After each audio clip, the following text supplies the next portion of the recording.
फार उशीर केलात आपण फोन करायला। हे बघा, आदित्यची काळजी घ्या।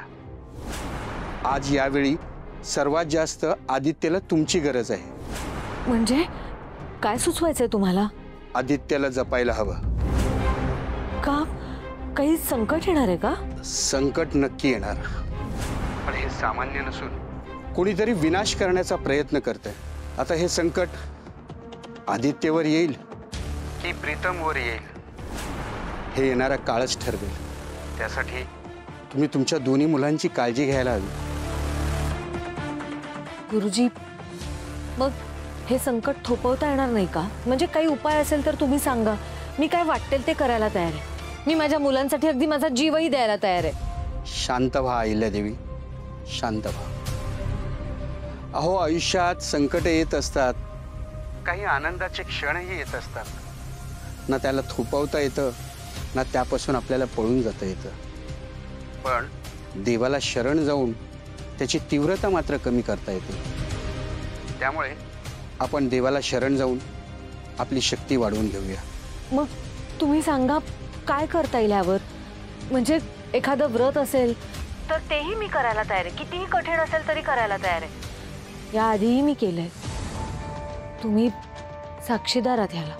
माझ्या मुलांच्या संरक्षणासाठी मी काहीही करायला तयार आहे। अहिल्यादेवी, हा तुमचा विश्वासच तुमचं कवच आहे। त्यामुळे काळजी करू नका। मी मंत्रून दिलेले काही कवच तुम्हाला पाठवून देत आहे। ते तुमच्या दोन्ही मुलांच्या उजव्या हातावर बांधून घ्या।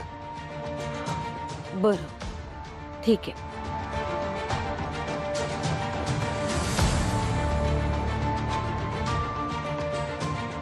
आता कुठलं नवीन संकट येणार आहे? म्हणजे ते आदित्यवर येणार आहे का प्रीतमवर? आदित्य सर, हा लोणचाचा डबा सुद्धा ठेवा, धरा। लोणचाचा डबा? पारू, मी काय महिन्याभरासाठी नाही चाललोय, 4-5 दिवसात परत येणार आहे। आणि लोणचाची बॉटल कशाला पाहिजे? असं काय करताय? बाजूला व्हा।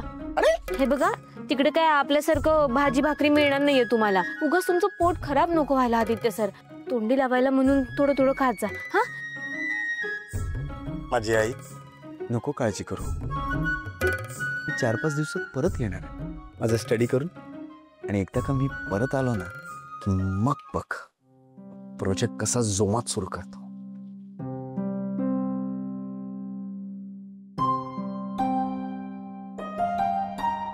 काय ग? काय झालं? मी नको जाऊ का? ठीक आहे, मी नाही जात, काय हरकत नाही। ठीक आहे, मी आत्ताच्या आत्ता तिकीट कॅन्सल करतो। फार फार तर काय होईल, रिफंड मिळणार नाही ना? हरकत नाही, नाही जाऊ दे। मी तिकीट कॅन्सल कुठे करून मी कपडेच काढून ठेवतो सगळे। असं का करतो? अरे का म्हणजे? आताच तर नीट बॅग भरून ठेवली ना, उगाच समजा सामान कशापायी बाहेर काढताय? काही नाही होत। ऐका माझं, माझी काळजी नका करू।